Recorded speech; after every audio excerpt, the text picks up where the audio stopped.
जय श्री फ्रेंड्स, जोहार। एक नए वीडियो में आप लोग का पुनः स्वागत है। तो कैसे हैं आप सब? उम्मीद करती हूँ कि बहुत अच्छे हैं और अच्छा रहना चाहिए। मैं भी अच्छी हूँ फ्रेंड्स। तो आज रविवार का दिन है, आज संडे है। तो अभी शाम का 5:30 बज रहा है, कुछ ही देर में सूर्यास्त भी हो जाएगा।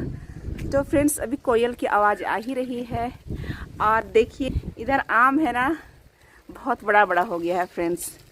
आम का साइज़ बढ़ गया है अभी, लेकिन अचार डालने जैसा नहीं हुआ है। तो मेरे जैसे लोग ना इंतज़ार कर रहे हैं कि कब ये उसमें गुठली होगी, रेशे बनेंगे और अचार डालेंगे। देखिए काफ़ी बड़ा बड़ा आम हो गया है इस पेड़ में ना। उधर में देखिए कितना बड़ा बड़ा आम है, लालच लगने जैसा लगता है देख के।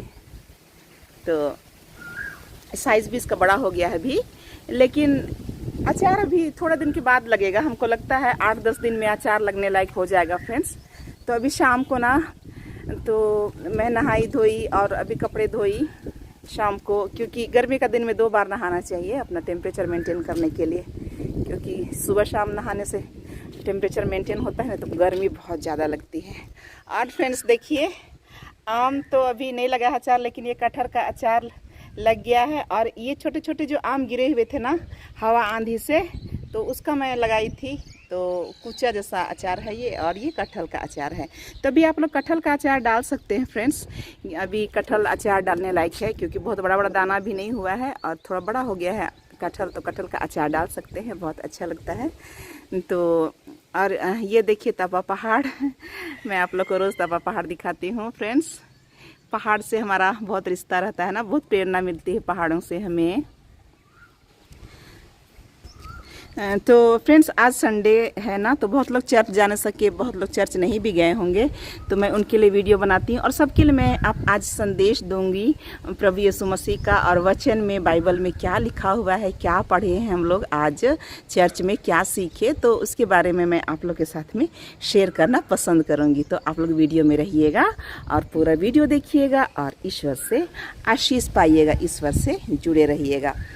तो फ्रेंड्स, ये पहला आज का पाठ था ना, प्रेरित चरित्र से था, अध्याय 5 से था। तो उसमें बताया गया है ना, यीशु जब पुनर्जीवित हुए तो चेले बहुत ज़्यादा चेलों से मिलते थे। वो यहाँ वहाँ चेलों को दर्शन देते थे और चेलों से मिलते थे। और चेले ना बहुत ज़्यादा चंगाई करने लगे थे लोगों को, क्योंकि उन लोगों में तो उत्साह ही था ही, लेकिन डर भी था उनके अंदर में। क्योंकि जैसे हम लोग भी ज़िंदगी में बहुत सारी प्रॉब्लम झेलते हैं फ्रेंड्स। फादर जी आज बता रहे थे कि हम लोग की ज़िंदगी में बहुत सारी कठिनाइयाँ रहती हैं, बहुत सारी बाधाएं रहती है, बहुत सारी परेशानियाँ रहती हैं। शारीरिक रहती है, मानसिक रहती है, आत्मिक रहती है और राजनीतिक भी रहती है। बहुत सारा प्रेशर भी रहता है, तो हमें डर रहता है। तो हमें खुलकर बोलने में भी थोड़ा डर होता है, सोच समझ के बोलना पड़ता है। तो प्रभु यीशु ख्रिस्त जब जी उठे ना, तो चेले लोग चंगाई भी कर रहे थे और डरते थे जब ना, तो एक रूम में बंद हो जाते थे। तो पेतरुस जैसे चेला है ना, पेतरुस तो बहुत बड़ बोला था, जैसे मैं भी बहुत बड़ा बोलती हूँ, बढ़ चढ़ के बोलती हूँ, तो वही बोलने वाला था। और यूहन्ना और पेतरुस को बहुत प्यार करते थे ईसा मसीह। तो और यूहन्ना और पेतरुस ना, ये लोग बहुत ज़्यादा चंगाई कर रहे थे। तो पेतरुस को वो लिखा हुआ है ना कि पेतरुस जिधर से गुजरते थे, जिस रास्ते से गुजरते थे, जिस समय गुजरते थे, तो उस समय के लोग जानते थे कि इस समय पेतरुस इस रास्ते से गुजरेंगे। तो वहाँ पे ना बीमार लोग को सुला देते थे, खटोली लेके, खाट ले करके, चारपाई बिछा करके, ताकि वो पेतरुस का छाया मात्र पड़े और लोग चंगे हो जाएं फ्रेंड्स। तो ऐसा हो रहा था। तो पेतरुस तो जानते हैं ना कि बहुत बढ़ चढ़ के बोलते थे, वो उत्साहित रहते थे, बहुत ज़्यादा उत्साह उनमें रहता था। तो जब पेतरुस, यीशु मसीह चेलों के पैर धोते हैं और पेतरुस के पास पहुंचते हैं, तो पेतरुस बड़ा भावुक हो जाते हैं और भाव विह्वल होकर के बोलते हैं कि यीशु आप मेरे पैर क्यों धोते हैं। तो यीशु बोलते हैं कि अगर मैं तुम्हारा पैर ना धोऊं तो तुम्हारा और मेरा कोई रिश्ता नहीं रहेगा। इस तरह से यीशु बोलते हैं अपने चेलों को। तो पेतरुस बोलता है तब तो यीशु आप मेरे सिर भी धोइए और मेरा हाथ पैर सब धोइए, मुझे पूरे पूरे धो दीजिए, इस तरह से बोलते हैं पेतरुस। तो पैर धोना काफ़ी होता है अपना प्यार दिखाने के लिए। तो यीशु वही रिवाज हम लोग को सिखाए। तो पेतरुस और एक बार अंतिम बियारी के समय में भोजन कर रहे थे, खाना खा रहे, तो वही पेतरुस है। तो यीशु बताते हैं कि तुम लोग में से कोई एक मुझे पकड़वाएगा बोल करके। तो सब कोई बोलता है कौन है कौन है कौन है, कहीं मैं तो नहीं, कहीं तो मैं तो नहीं। तो पेतरुस बोलता है ना, यीशु मैं कभी मैं तो ये नहीं हूँ ना, ऐसे बोल करके। फिर पेतरुस तो कसम खाता है, वादा करता है, बोलता है कि मैं मर जाऊंगा पर मैं आपको कभी नहीं छोड़ूंगा यीशु मसीह, ऐसे वादा करता है। लेकिन हम तो कमज़ोर इंसान है ना फ्रेंड्स, हम डर जाते हैं, हम घबरा जाते हैं और हम लोग वादा से मुकर जाते हैं, पीछे हो जाते हैं। ऐसा होता है हमारे लाइफ में। तो जैसे पेतरुस चलते थे और लोगों का विश्वास था कि पेतरुस का छाया मात्र भी पड़ जाए तो लोग चंगे हो जाएंगे। तो फ्रेंड्स मेरे साथ भी एक ऐसा किस्सा था, जब मैं गारो में थी ना, तो मेरी ड्यूटी ओवर हो गई थी और मैं अपने कमरे में आई थी। तो एक क्रिस्तीय महिला है, एक बिरजिया महिला है, वो आई मेरे रूम में कि दीदी से चलिए ना, कि नीचे कोई नहीं है। और मेरे हस्बैंड बहुत ज़्यादा, उनको लकवा जैसा हो गया था, बीपी बढ़ गया था और लकवा जैसा हो गया था। तो बोलते कि चलिए ना, मेरे हस्बैंड को मैं लेकर के आई हूँ, थोड़ा आप देख दीजिए। तो मैं बोली कि मैं देख के क्या करूँगी, आप डॉक्टर्स को दिखाइए, और अभी मेरा ड्यूटी भी ख़त्म हो गया है तो मैं अभी खाना बनाने जा रही हूँ, मैं भी थोड़ा व्यस्त हूँ, ऐसा बोल करके। तो वो क्या बोलते हैं ना कि ऐसी नहीं, आप चलिए ना, आपका जाना बहुत ज़रूरी है, आप चलिए, थोड़ा सा देख दीजिएगा और थोड़ा प्रेयर ही सही कर दीजिएगा, क्योंकि लोग बोलते हैं ना कि रीना जिस किसी को छू भी देती है तो चंगे हो जाते हैं, ऐसा। तो मुझे बड़ा आश्चर्य हुआ और खुशी हुआ। मैं ये चीज़ नहीं जानती थी कि मैं जिसको छूती भी हूँ और छूने से भी लोग कम ठीक हो जाते हैं, या लोगों का ऐसा विश्वास था ना कि छाया पड़ने से भी, जैसे कि बहुत सारी महिलाएं होती हैं जो प्रसव पीड़ा से तड़पती रहती हैं, और ऐसा बोला जाता है किसी किसी का हल्का छाया होता है, उनका छाया पड़ने से ही प्रसव बहुत जल्दी हो जाता है। तो बहुत सारी हिंदू महिलाएँ भी है ना कि मेरे पास जाती थी, और मैं बिज़ी होंगी ना तो भी बोलती थी कि हाथ पैर पड़ने लगती थी कि चलिए ना, आप थोड़ा देख दीजिए, आप थोड़ा छू दीजिए, आपका छाया पड़ेगा तो डिलीवरी हो जाएगा। इस तरह के लोग बोलते हैं फ्रेंड्स। मैं अपनी तारीफ़ अपने मुंह से नहीं कर रही हूँ, ये लोग बोलते थे, और इससे मेरे प्रभु की महिमा होती है फ्रेंड्स, मेरी बिल्कुल नहीं। मैं मिट्टी की हूँ और मिट्टी में मिल जाऊँगी, मैं कमज़ोर हूँ, मेरे में कमज़ोरियाँ हैं, खामियाँ हैं, पर इससे ना ईश्वर की महिमा होती है, मैं उस सारी महिमा उनको देती हूँ। और यीशु मसीह हमें खुद आशीर्वाद देते हैं और बोलते हैं सुसमाचार का प्रचार करो। तो जब चेले चंगाई भी करते थे और डर लगता था तो कमरे में बंद हो जाते थे। तो कमरे में बंद थे 11 चेले फ्रेंड्स, कमरे में बंद थे। तो आज ही का दिन में, इतवार का दिन में, जैसे यीशु जी उठे उसका दूसरा इतवार के दिन में, 8वें दिन सब चेले लोग कमरे में बंद थे और डर रहे थे कि अब क्या होगा हमारा। जब हमारे गुरु थे वो तो चले गए, अब धर्म राजनीतिक लोग हैं ना, कुछ बात होती होगी वहाँ पे, तो सुनते थे, और राजनीति के डर से क्या बोलते हैं, याजक और फरीसी लोग के डर से वो लोग कमरे में बंद थे और प्रार्थना कर रहे थे। अचानक यीशु आते हैं। तो फ्रेंड्स ऐसे ये सुनिए, उस लोग प्रार्थना में थे, वो बंद थे और ना वो प्रार्थना भी कर रहे थे। तो यीशु मसीह उनके सामने एकदम सशरीर उपस्थित हो जाते हैं, खड़े हो जाते हैं, फिर बोलते हैं ना कि तुम्हें शांति मिले। फिर यीशु बहुत सारा चंगाई वहाँ पे करते हैं, तो उसका वर्णन बाइबल में नहीं है, लेकिन बहुत सारी चंगाई दिखाते हैं, चमत्कार दिखाते हैं चेलों को। इसलिए तो चेले इतने मजबूत हो गए थे ना फ्रेंड्स की दुनिया के कोने कोने में जा कर के सुसमाचार का प्रचार किए, और हम जैसे लोग भारत भी आए तो भारत में भी हम लोग यीशु मसीह को पहचान पाए, तो उन्हीं का देन है। तो आज ही के दिन जी उठे यीशु, उसका अगला इतवार के दिन यीशु चेलों के बीच में उपस्थित हुए, और वो चेलों को फूंकते हैं और उनको पवित्र आत्मा का वरदान देते हैं फ्रेंड्स, और बोलते हैं ना कि तुम जिसके पाप क्षमा करोगे उनके पाप क्षमा हो जाएंगे, और जाओ चंगाई करो, लोगों को बताओ कि मसीह यीशु मसीह है ना, वो सच में जी उठे हैं। और दूसरे पार्ट में था, वो प्रकाशना ग्रंथ के बारे में था, यूहन्ना जो टापू में था, टापू का नाम मुझे अभी याद नहीं आ रहा है, लेकिन एक टापू में उनको सजा दिया गया था। तो वही टापू में उसको दर्शन होता है कि स्वर्ग जैसे कि मरने के बाद हम लोग का क्या होगा, स्वर्ग राज कैसा होगा, वहाँ पे कैसा न्याय होगा, क्या क्या चीज़ होगा, उसके बारे में उसको दर्शन मिलता है।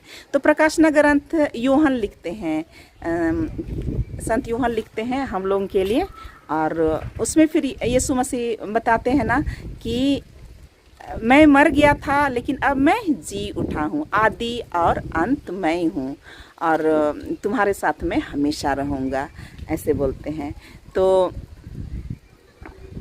इस तरह से यूहन्ना और पेतरुस को यीशु बहुत ज़्यादा प्यार करते थे। अब पेतरुस कितना वही ना फ्रेंड्स, उसकी छाया मात्र से लोग चंगे हो जाते थे। तो हमें भी बोला जाता है फ्रेंड्स, प्रभु यीशु मसीह आज ना हमें भी यही सेम टू सेम चीज़ बोलते हैं, तुम्हें शांति मिले। और बोलते हैं कि मत डरो, जा कर के सुसमाचार का प्रचार करो और चंगाई करो लोगों को। जैसे चेले लोग ना उत्साहित होकर के बहुत सारी चमत्कार चंगाई करते थे, लोगों का बीमारों को चंगाई करते थे। तो यीशु मसीह हमें भी बोलते हैं कि तुम भी चंगाई करो। तो हम क्यों पीछे रहे फ्रेंड्स, हम भी चंगाई करें। आइए हम लोगों के लिए प्रार्थना करें, क्योंकि हम लोग ना बहुत सारी शारीरिक बीमारी को देखते हैं, लेकिन हमारे अंदर भी बहुत सारी बीमारियां रहती हैं, हमारे माइंड में बहुत सारी बीमारी रहती है, बहुत सारे उलझने रहती हैं, हमारे आत्मा में बहुत सारी उलझने रहती हैं, क्या करना चाहिए क्या नहीं करना चाहिए।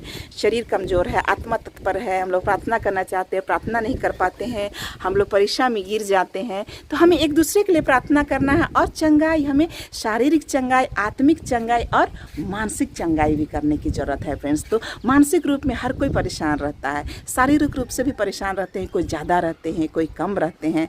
तो हम लोग इस तरह की झेलते हैं और हमें ना एक दूसरे को छाया, एक दूसरे की छाया से चंगा करना है, बात व्यवहार से चंगा करना है, उनको हौसला देना है। जैसे हम लोग किसी से अब तो बहुत सुविधा हो गई है फ्रेंड्स, फ़ोन पर पे बात करते हैं, तो फ़ोन से लोगों के संपर्क में आते हैं। तो मैं ना कभी कभी मैं बोलती हूँ कि चलिए फ़ोन रखने से पहले एक छोटी प्रार्थना करते हैं।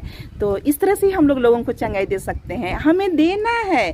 यीशु मसीह ने हमें बोला है, वो 11 चेलों को बोला और हमें भी बोला है, हमें भी सेम पवित्र आत्मा देते हैं, अलग हमें नहीं देते हैं। और हम लोग जब बपतिस्मा ग्रहण किए हैं तो हम भी यीशु के चेले हुए हैं, हम लोग परम प्रसाद लिए, दृढ़ीकरण संस्कार लिए फ्रेंड्स। तो ये कम थोड़ी है ना, यीशु हमें भी अभिषेक देते हैं, पवित्र आत्मा हमें भी मिलता है और हमें भी वही प्रेरितों के जैसा हमें भी काम करना है और यीशु मसीह के बताए हुए रास्ते पर चलना है। तो यीशु मसीह सबसे ज़्यादा क्या किए, लोगों को चंगाई किए ना। लोग जैसे हमारे जैसे और आपके जैसे लोग, हम लोग चंगाई देखते हैं कि कोई चंगाई कर रहा है तो हम लोग विश्वास करते हैं, क्योंकि ऐसे तो हम लोग को विश्वास करना थोड़ा मुश्किल होता है। तो हम लोग जब तक चंगाई नहीं देखते हैं, लोगों का मुंह से नहीं सुनते हैं, तो हमें विश्वास नहीं करते हैं। जिस तरह की ना थॉमस कितना अविश्वासी आदमी था। तो जब 11 चेले बंद थे कमरे में, तो उसमें थॉमस एब्सेंट था, वहाँ पे नहीं था, वो कहीं बाहर था। तो जब थॉमस घर में आता है तो चेले लोग कैसे नहीं ना, हर चीज़ बता रहे हैं कि आज यीशु मसीह के हमें दर्शन हुआ है, यीशु मसीह आए थे और इस तरह से बात हुआ, उन्होंने हमें पवित्र आत्मा दिया और बहुत सारे चमत्कार दिखाए यीशु मसीह, ऐसे बोल करके वो लोग थॉमस को बताते हैं। लेकिन थॉमस तो ठहरा थॉमस, वो बोलता है कि मैं नहीं मानता तुम लोग की बात को, कौन देखा है, ऐसे बोल करके। तो अब बोलते हैं ना कि जब तक मैं यीशु मसीह का जो घाव था ना हाथ में, उसका छेद में मैं अंगुली नहीं डालूंगा, तब तक मैं विश्वास नहीं करूंगा, ऐसे बोलते हैं थॉमस। तो फिर उसके बाद फिर यीशु मसीह एक दिन दर्शन देते हैं चेलों को। जब 12 लोग थे, उसमें ना माता मरियम भी थी। तो उस समय यीशु मसीह आते हैं और एकदम सशरीर खड़े हो जाते हैं। अब बोलते हैं थॉमस को, थॉमस देखो मेरी छाती और मेरे हाथ के जो घाव है ना, लो तुम इसमें अंगुली डाल लो, अंगुली घुसा, तुम घुसेड़िए दो आज, और तब विश्वास करो। लेकिन अविश्वासी नहीं, लेकिन विश्वासी बनो। फिर यीशु बोलते हैं धन्य है वे जो बिना देखे विश्वास करते हैं। तो विश्वास की बात करते हैं यीशु मसीह, विश्वास करो, पवित्र आत्मा को ग्रहण करो और जाओ बाहर, लोगों को बताओ, लोगों को संदेश दो, अपने जीवन के द्वारा, अपने बात व्यवहार के द्वारा, अपने चंगाई के द्वारा लोगों के लिए प्रार्थना करो। और लोग चंगे होते हैं फ्रेंड्स, क्योंकि ईश्वर ने वादा किया है और हमें दिया है। तो ईश्वर झूठे थोड़ी ना है, वो हमें चंगा करते हैं। तो इस तरह से था फ्रेंड्स आज का बाइबल पाठ।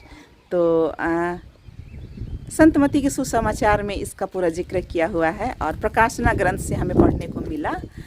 तो यही था आज का संडे का संदेश। तो मैं आप लोग के लिए कौन सा गीत गाऊंगी फ्रेंड्स। आज तो ये था, आज पास्का पर्व का गीत गाया गया सारा चीज़।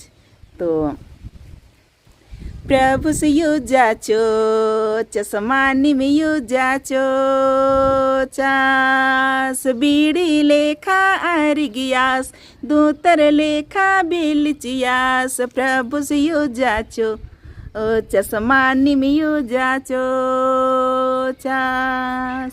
मारियम गदले कब्रियरा केरा